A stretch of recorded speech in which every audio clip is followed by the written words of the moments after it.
No matter your age, working out is beneficial for everyone. Here to tell us more about his book, The New Fit, which is aimed at keeping fit after 40 and beyond, is fitness expert Aaron Leventhal. And I told you when we met, I'm beyond. We both are. All right. One of the things that I asked you about in the break was just that I find that I go in spurts, and that when I come back, and then I kind of go in a period where I'm not exercising, and then when I come back, I'm just really a mess. Yeah.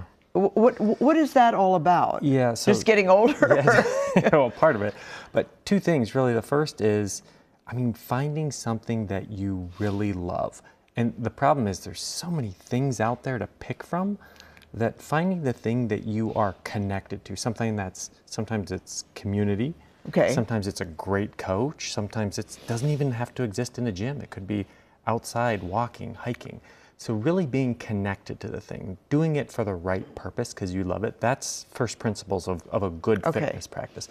Second thing that you're talking about is, hey, listen, when I kind of fall off, especially as we age, it's harder to make our way back. And is falling off common? Am I not alone? You're not alone. Okay. Yes, falling off is common because a lot of times we're either starting in the wrong place or we're chasing things that really don't fit us. And that's why I really stress, like, hey, look, find the right starting place, start really slow, progress at a nice, even, slow pace. And then people tend to stay connected to what they're doing. It becomes more sustainable that way. Okay. Because it's really hard to go backwards. It's hard to fall off. Right. Aaron Leventhal's new book is The New Fit. In terms of variety, does it help to have a variety of things that you're doing? It does. Okay. That's progression, to learning new things. I can walk, I can hike, I can dance, I can lift weights, yes, because our body will adapt to things. So we need to constantly teach it new ways to move. One of the things that you've really looked into and written about is exercise oncology. Yeah. And you have found this is something that's really important because so many of us are affected by cancer, or our loved ones are affected by cancer. What did the studies say? Well, the studies actually, the Wall Street Journal just released a kind of a landmark study here saying that exercise can reduce the risk of all-cause mortality by up to 37%. Okay. And reduce the risk of reoccurrence by 28%. That's significant.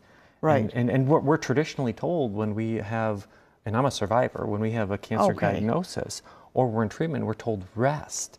And we have to begin to shift the paradigm to move. Movement becomes medicine. Because that's something, especially when somebody was older, I just remember from my parents, it was very difficult.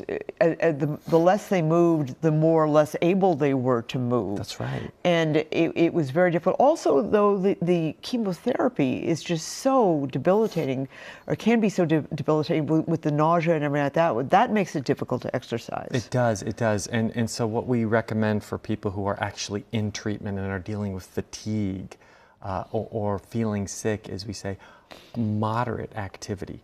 Getting out, going for a walk, starting very slowly, even that is extremely helpful. And the research shows that not only does it help with survival, but it mitigates some of those side effects. Okay. Well, Aaron Leventhal, thank you so much. The book is The New Fit. Thank you very much for coming in on a Sunday morning. Thanks for having me.